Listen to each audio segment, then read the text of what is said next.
Good morning everybody. So in the last chapter we talked about how cement is produced, what are the various processes involved, what is the importance of each process, what considerations are there as far as the conditions and the composition in different parts of the process, how we do quality control in terms of specific parameters that we look for, primarily the oxide compositions, and from that we work out some potential compound composition. So let us take a look at it a little bit more in detail as to what the composition of the cement is.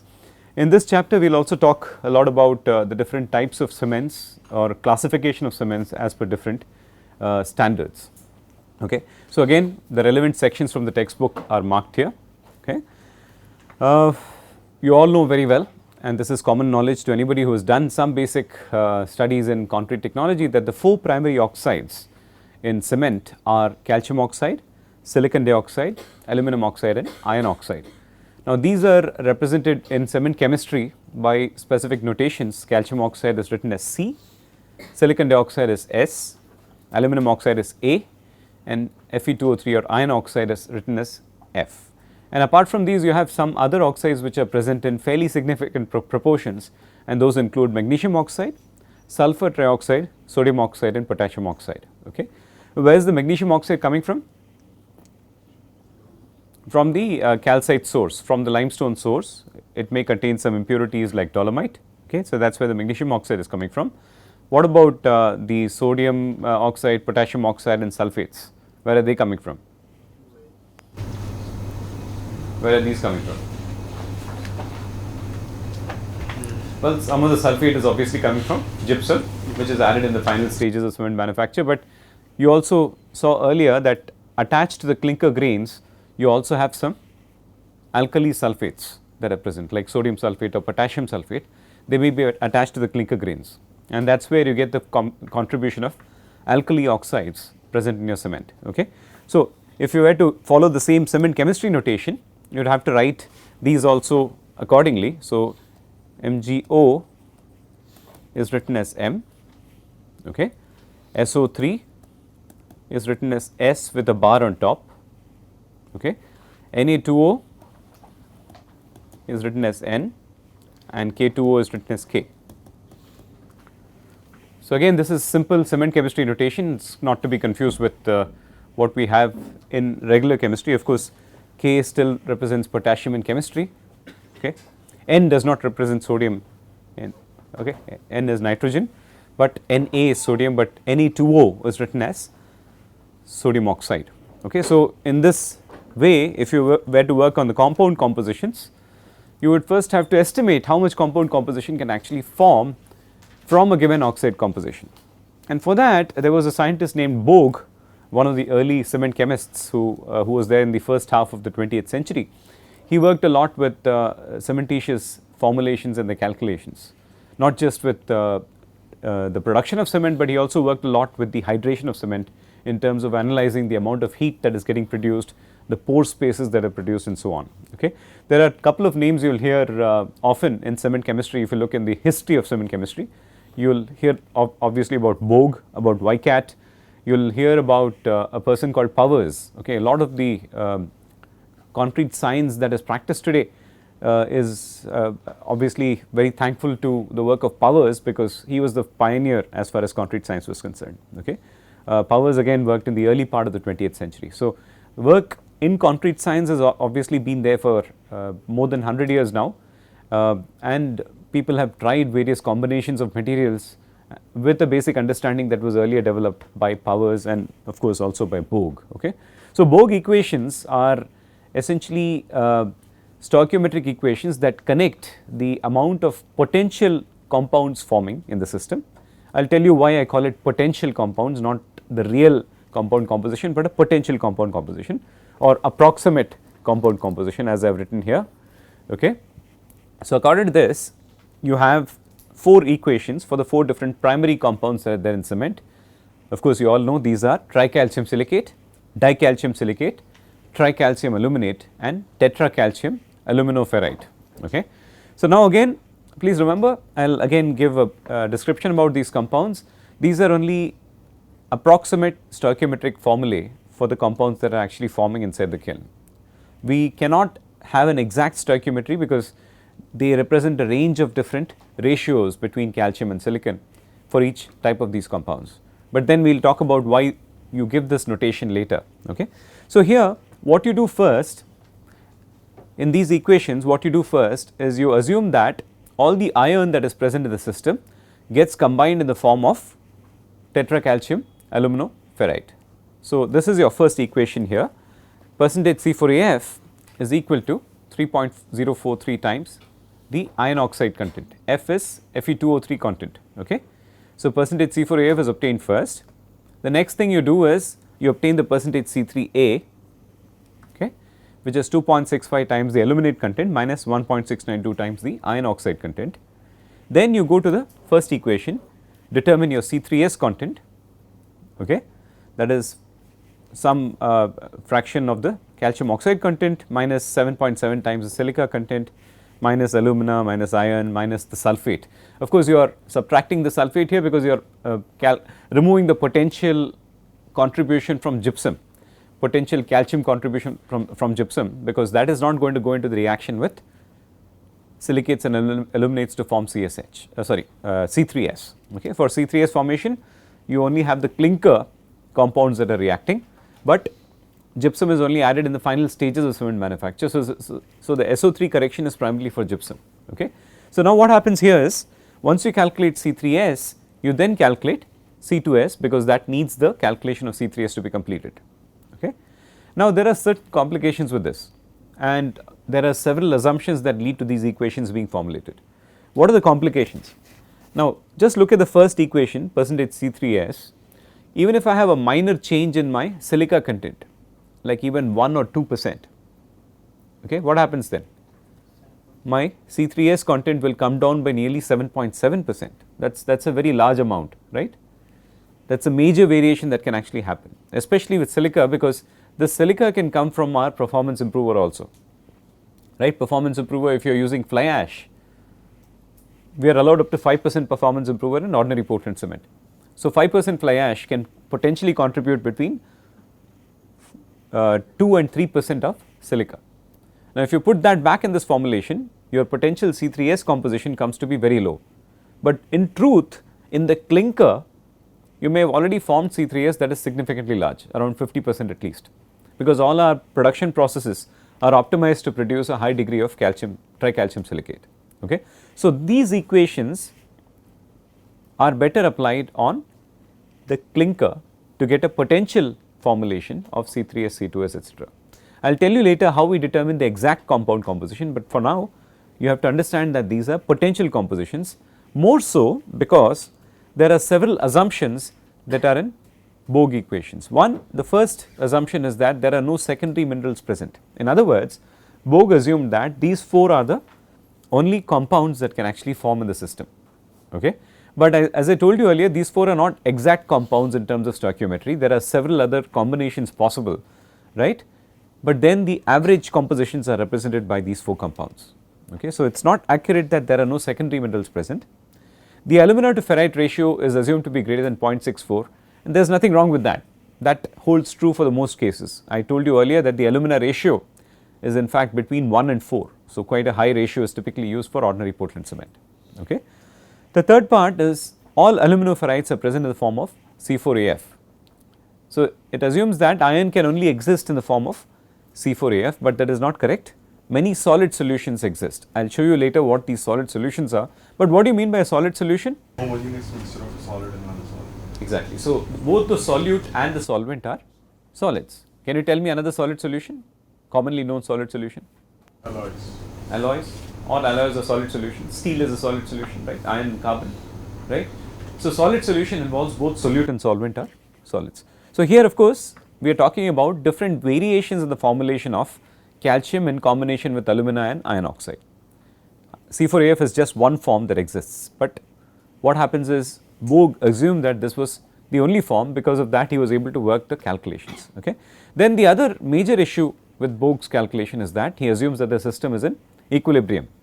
Now, we already discussed this earlier, that when the raw materials come into the kiln, they spend a total of about 30 minutes in the kiln from one end to the other, and in 30 minutes it is not simply conceivable that the system would have attained equilibrium. Okay.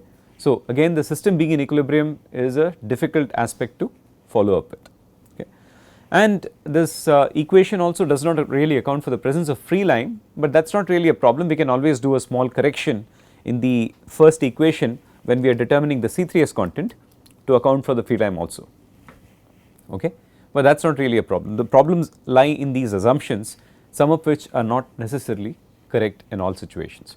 So, because of that we call these compositions as potential compositions. Okay.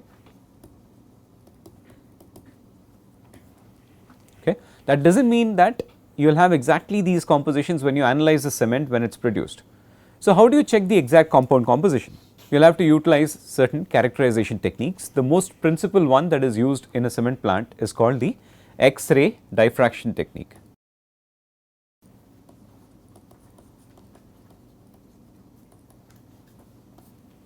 Now, earlier I talked about X-ray fluorescence, that is a different technique. Fluorescence determines the concentration of elements present in the sample.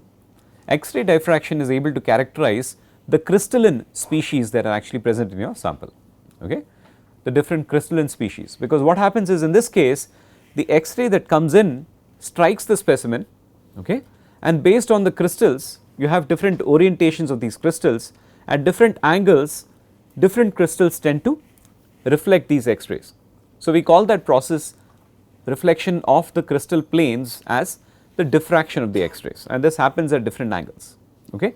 So, because of that you can utilize X-ray diffraction to determine the exact compound composition of the cement, and there are ways to quantify. Okay, there are different ways to quantify the pattern that is obtained by the X-ray diffraction, and that gives you the exact compound composition.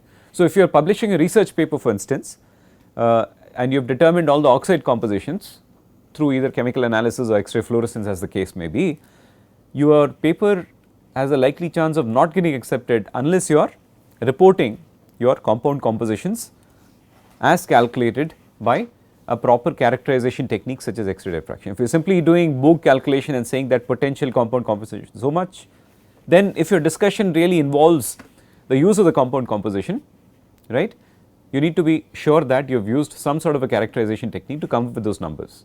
So, very often papers get rejected because you have not done the right way of calculating these compositions. Okay. Anyway, so it is not all that simple as it sounds. There is a lot more happening inside the kiln. As you can rightly imagine, the process in a kiln takes place at a very high temperature.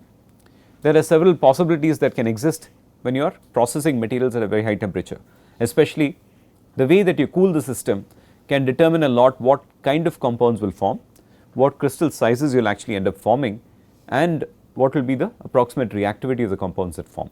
We already know about this from the formation of igneous rocks, right. Igneous rocks are formed from molten lava, and when this lava solidifies within the earth's crust we form the intrinsic igneous rocks which cool slowly and therefore have very large crystal sizes. When you have extrinsic igneous rocks like basalt, they form on top of the earth's surface. There is air cooling, cooling rates are rather rapid, because of which you form fine crystals.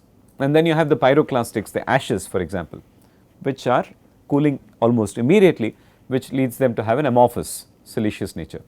Now, you can imagine that similar possibilities obviously exist within the kiln where these compounds are subjected to very high temperature reactions. So, there is obviously a strong thermodynamic basis.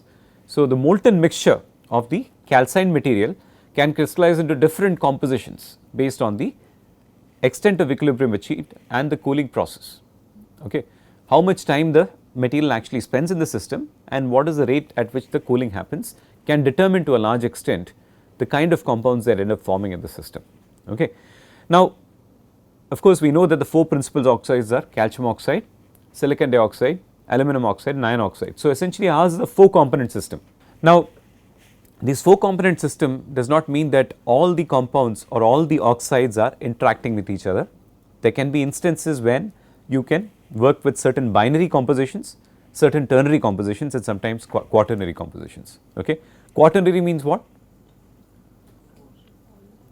Okay. Phase diagram being quaternary means there are 4 variables involved. There are 3 compositions and 1 temperature.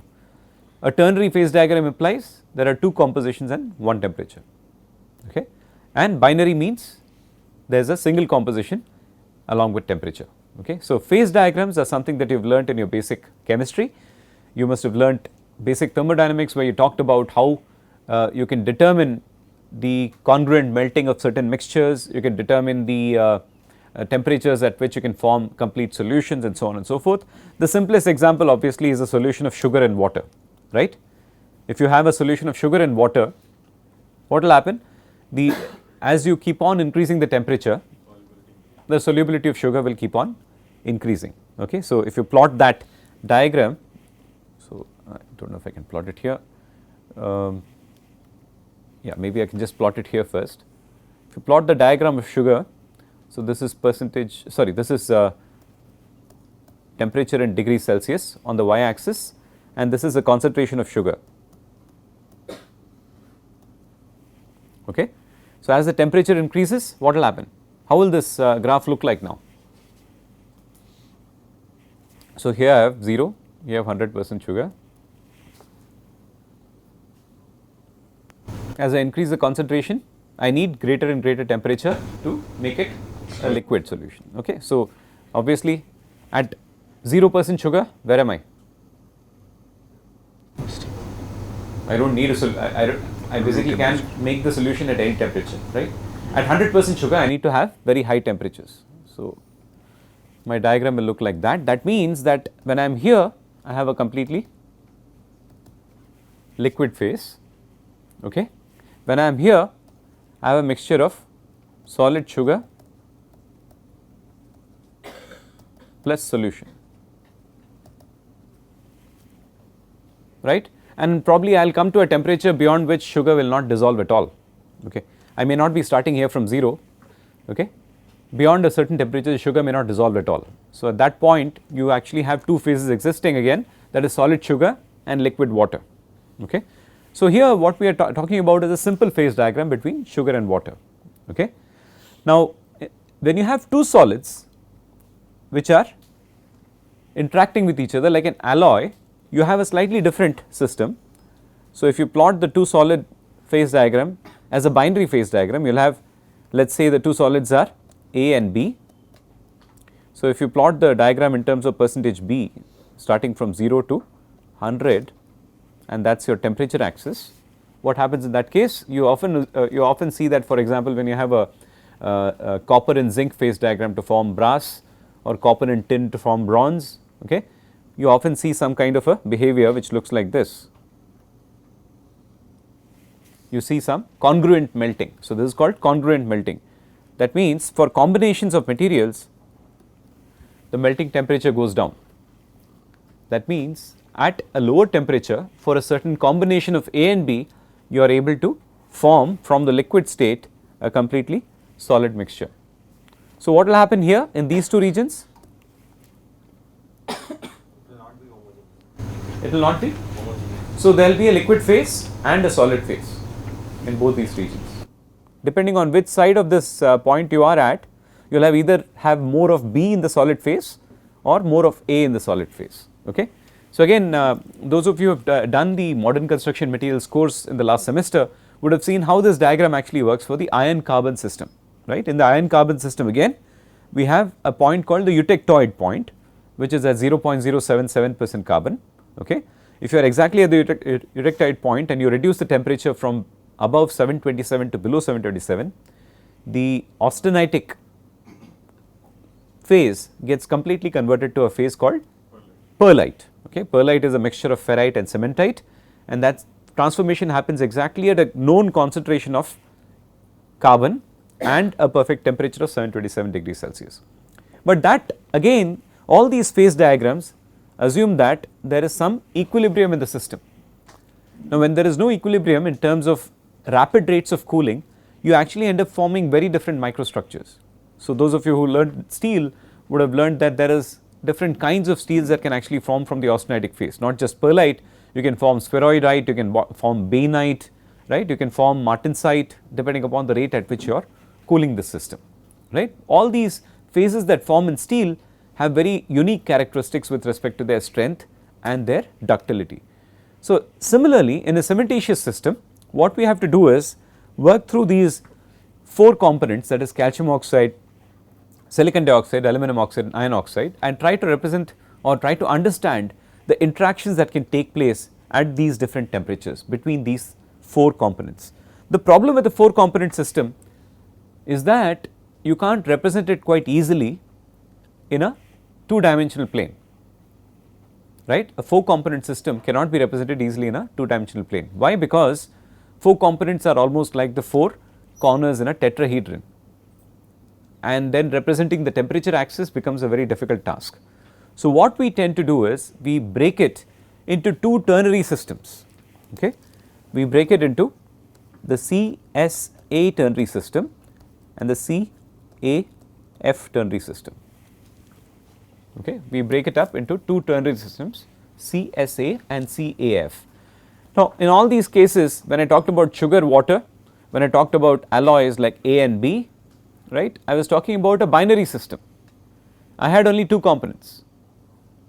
Okay. In a ternary system, I now have to keep 3 components. So, what do I do when I have 3 components? How do I still represent the temperature? What I can do is composition can be represented in terms of this triangle in the plane, and temperature is represented as the normal to the plane. Okay. So, temperature is represented here as the normal to this plane, while the composition is exactly on a triangle.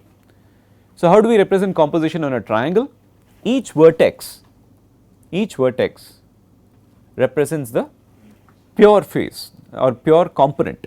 Okay. What is the difference between a phase and a component from your understanding of thermodynamics? So, in the sugar water phase diagram, which are the components? Sugar and water. What are the phases?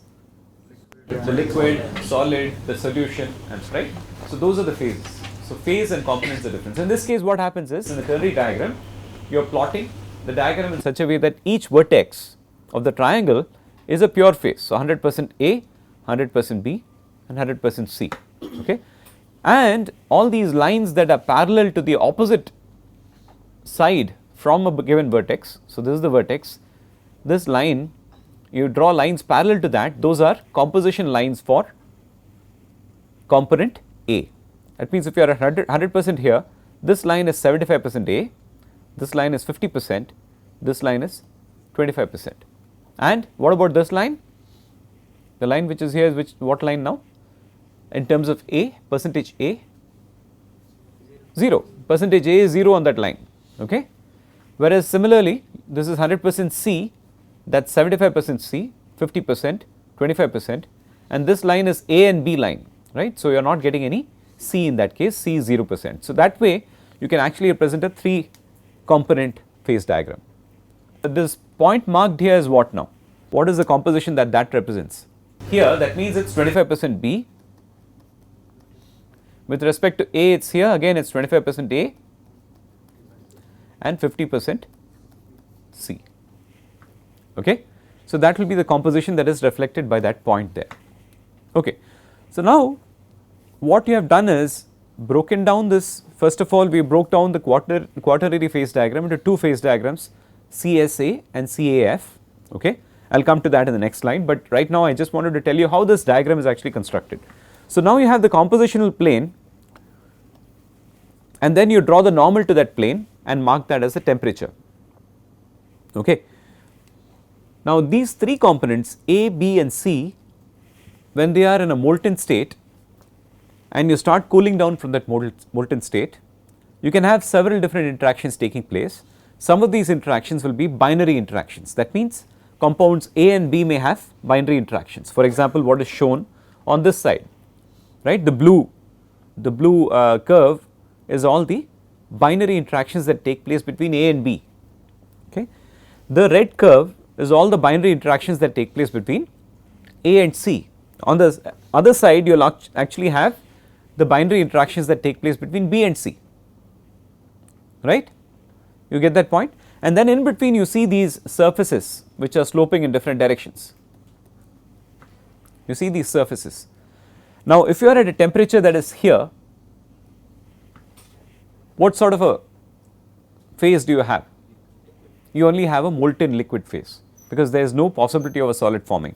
But when you start reducing the temperature from that point onwards, you come to the boundary of that surface. you come to the boundary of that surface. Now from that boundary of the surface, since it is not a curve, it is actually a surface. So you can go down in several directions.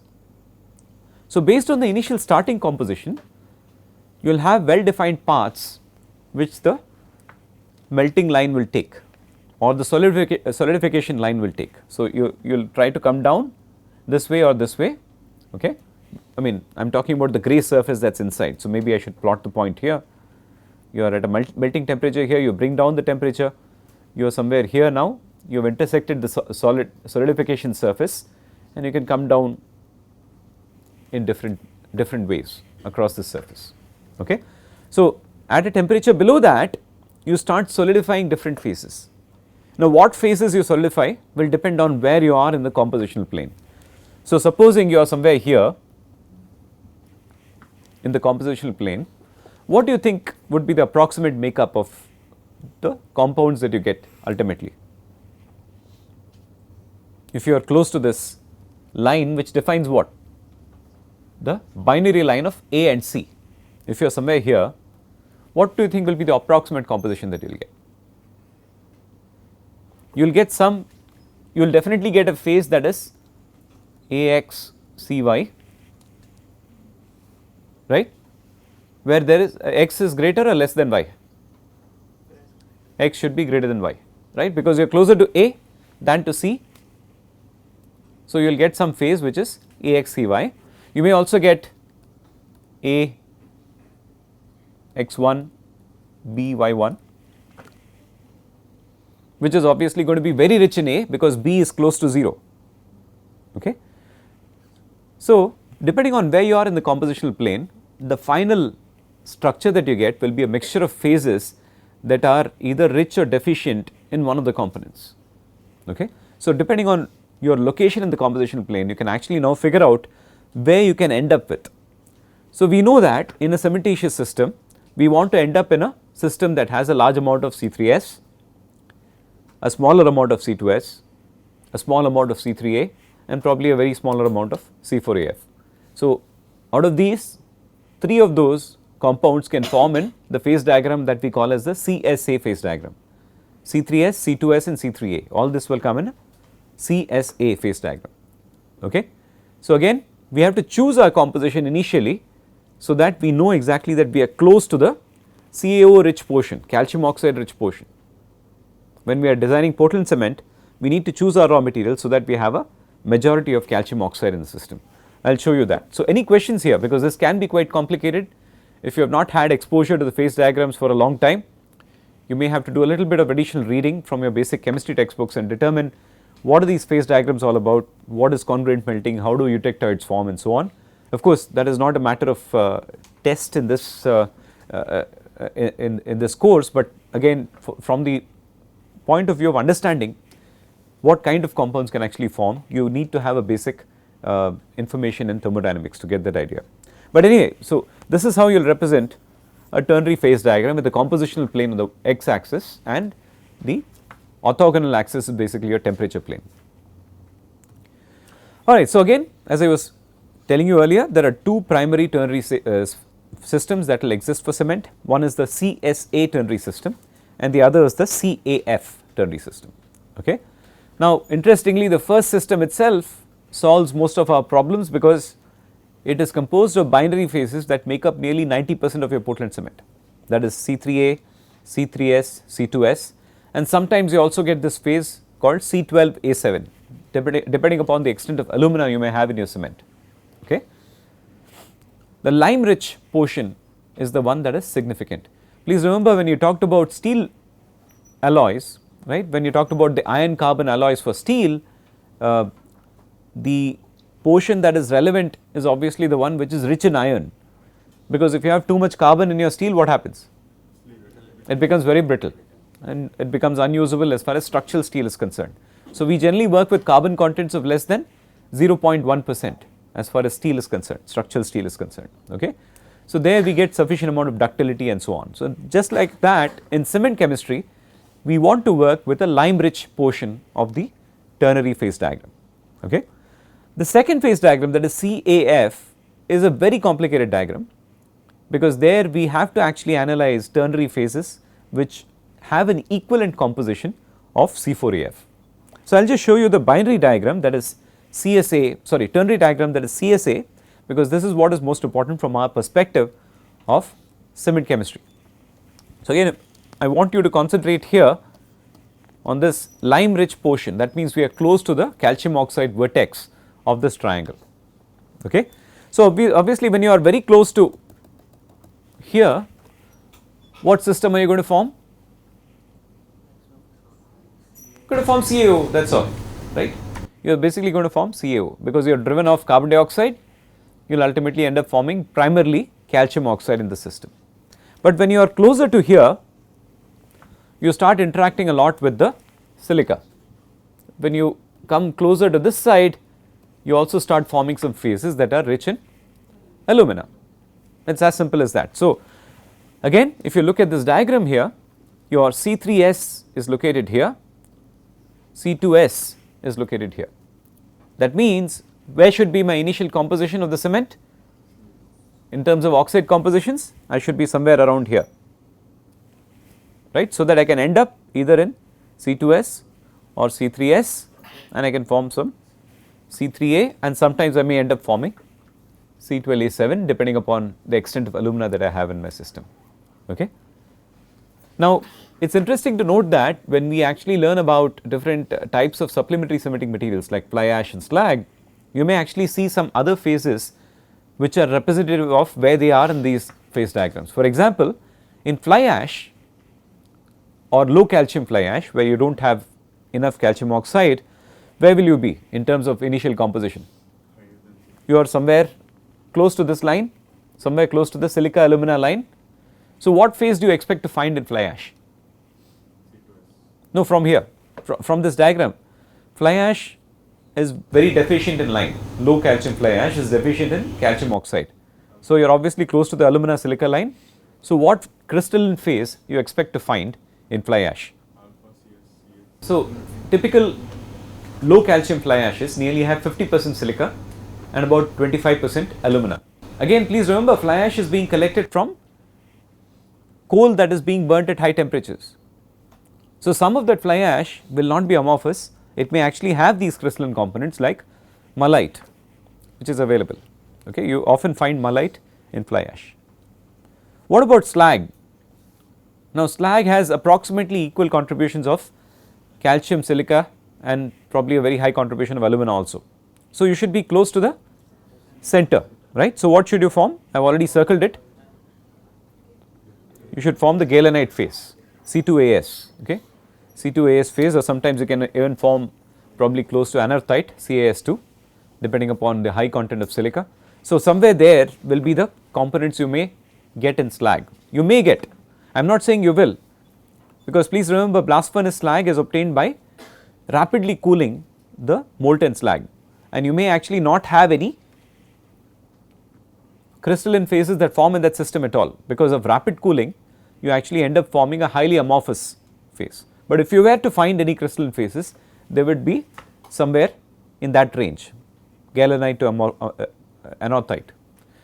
Silica fume, it is almost a very high purity silica, 90%. Okay. So, if you find anything there which is crystalline, mostly you will not, because it is highly amorphous, because the particle sizes are so small that cooling happens almost instantly. Okay. So, there if you have to find any crystalline components, it will have to be something like cristobalite.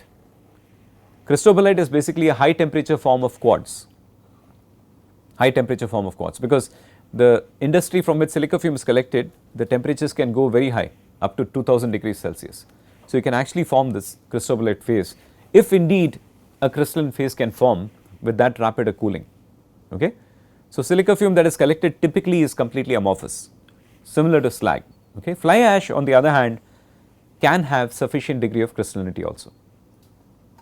Okay.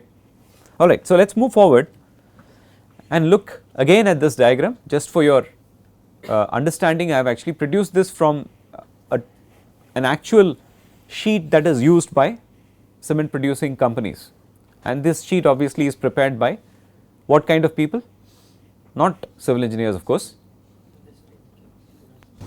chemical, maybe some chemical engineers, but more importantly geologists, because the real contribution from geologists can help us understand the thermodynamic basis of formation of phases in solids, because again we are applying the study of rocks here, right. Solid phases are forming because of combination of oxides from a molten phase. Okay. So, again here I have shown you the lime rich portion of the diagram. You can see here your C3S and C2S, and you also see C3A here, and these three lines that are drawn here mark the boundary of the compositions that you would like to start with to make your Portland cement. Okay. So, again our life is made easier by the fact that we already know this, and we can start out by choosing an appropriate composition of your raw materials to ensure that we are getting the right contributions of calcium, silica and alumina. Okay. So, I hope that was confusing enough. If not, you can read some cement chemistry textbooks and confuse yourself all the more, because ultimately as cement chemists or as concrete technologists we do not really have to do much with the production of cement, we just take what we get. Unfortunately, a lot of current issues in concrete technology, because of the use of low water cement ratios, because of use of different types of chemicals as admixtures, they can also crop up because of incompatibility issues with the cement. And sometimes understanding how the cement is formed in the kiln through all these reactions can actually help improve our understanding of why the mechanical behavior or the durability behavior or the workability behavior is happening in one particular way. Okay. However, for a civil engineer all this can be a little bit too much to take in, right. Understanding thermodynamics, quaternary phase diagrams, ternary phase diagrams could be a very difficult concept for civil engineers. We have to concern ourselves more with ultimately what the composition of the cement is in terms of the compounds that are forming and in terms of the crystal sizes and the reactivities. For that we need to understand what is the appearance of the cement clinker under the microscope, so that we can understand what is it that contributes to the high or low reactivity of certain phases. Okay.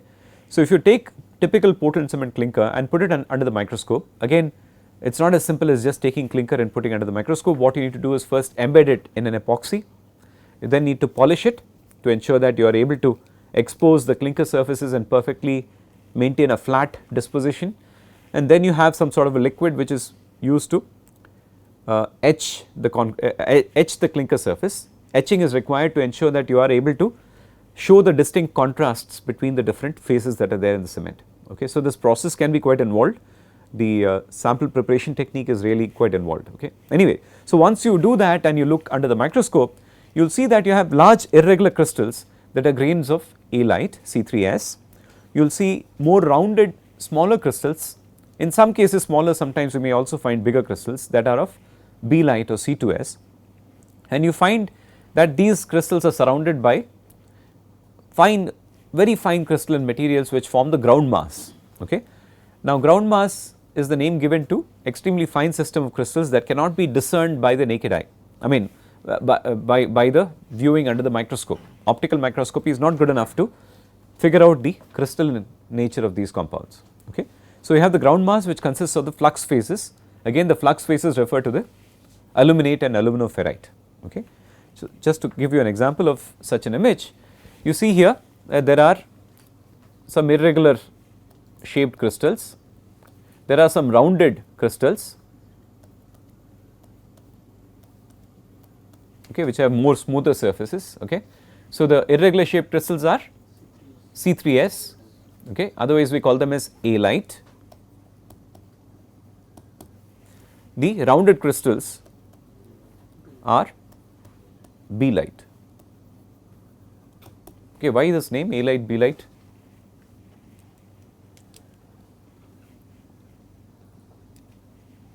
Okay, whenever you look at mineralogy, study mineralogy, there are all minerals are usually given the names ending with ITE, right? Quartzite, ettringite, anorthite and so on and so forth. So, this ITE is a common methodology of naming crystals. So, in cementitious materials somebody was quite a genius and named them A-lite and B-lite, and sometimes they call the C3A as C-lite. That does not mean that C4A was called D-lite. it is simply called ferrite. Okay. So, the idea is to name these crystals in terms of the usual connotations that we have with crystalline components when we name them in real life, okay, as they occur in nature. So, these are chemically formed crystals or synthetically formed crystals, but we do give them these names Alite and Belite because they are not truly C3S and C2S, as I will show you in the next couple of slides. So, here you have the rounded grains which are that of Belite. One common feature that you will find on Belite is these striations. You see these lines here, those striations are common features that can help you distinguish the Belite grains from the Alite grains. On the right side you actually have an image that is mostly what component? Alite, that is mostly Alite, C3S. So, you have a cluster of Alite particles and you can also see this ground mass here, what is in between. So, that is basically a mixture of your C3A and C4AF, okay. Especially in this right side image, there is some phase that is looking browner, the other phase looks very bright. So, which do you think is the ferrite phase and which is the C3A phase? Brown is ferrite. Why? Because iron is there. No, see this is optical microscopy. So, the intensity of reflection from the surface will depend on the density of the material. So, denser the material, the greater will be the intensity. So, the iron bearing phases will actually look bright. When iron is there, the phase is very dense, okay. Because of that the reflection will be very high. So, you will see these as extremely white, okay, whereas the brown phase will be your C3A. If you have pore inside or a void inside, it will be dark, right. Pores or voids will be dark colored, or they may reflect the color of the epoxy, whatever epoxy is used to impregnate and polish these surfaces, and those compounds may be sitting in the pore, and that is what will be shown up in your optical microscopy image. I will show you another picture here which is from our own student, and you can see here that these are crystals of C3S. You can see very clearly here crystals of C3S. There are clusters of C2S. In this case you can see another cement which has very large clusters of C2S and less grains of C3S. Incidentally, both of these were from two different cement samples that were collected as clinker, and then a known amount of gypsum was added. These were ground and then they were made into cements. There was a study on heat evolution of these cements that was done subsequently, but before that we wanted to understand whether the crystal structure of the clinker can be linked to the extent of heat that is released from the cement. Okay, we will talk about that in more detail in cement chemistry, but you can see here that two cements or two cement clinkers that are both intended for 53 grade cement can have quite a different microstructural makeup, okay. So, this is because of the type of kiln operations that are processing these materials inside. So, you do not always get the same appearance as I showed you in the previous, these are very classic pictures obviously, you do not exactly get that all the time, okay. So, this is one of the examples that we produced from one of our research studies. Okay, so, I will end today's lecture with this slide. So, we talk about typical composition of cement. As I told you, we are in the lime rich portion of the phase diagram. So, you have nearly 2/3 of your cement composition in terms of oxides is your calcium oxide. You have about 17 to 25% of silicon dioxide, 3 to 8% of aluminum, and 0.5 to 6% of iron oxide. Magnesia can be as high as 4%, it depends on your source of limestone obviously, and alkalis are about 0.3 to 1.2%. You will find that alkalis in Indian cements are primarily of the order of about 0.6 to 0.8%, whereas if you go abroad, most cements there would have high alkali contents. There is a reason for this. Generally high alkali contents tend to favor early strength gain, okay, and in specific conditions where you form certain types of cement clinkers, you find that alkali contents are more in those cements. Again, there are special considerations as to why this is done, and our cements are quite different in that perspective. Sulphate is of the order of 2 to 3.5%. I mean, most of these sulphates are obviously attributed to gypsum that is added in the end, okay. 2 to 3.5% is the extent of sulphate. So, all this results in the compound composition. Once again, as I told you, you want to have nearly 50% C3S, about 15 to 30% C2S, C3A is about 6 to 12%, C4AF is 6 to 8%, gypsum makes up about 4.5%, and you are allowed up to 5% of additives in your final Portland cement formulation. Okay. In the clinker generally you will see that the extent of silicates is about 80% and the extent of aluminates is about 20% in the clinker.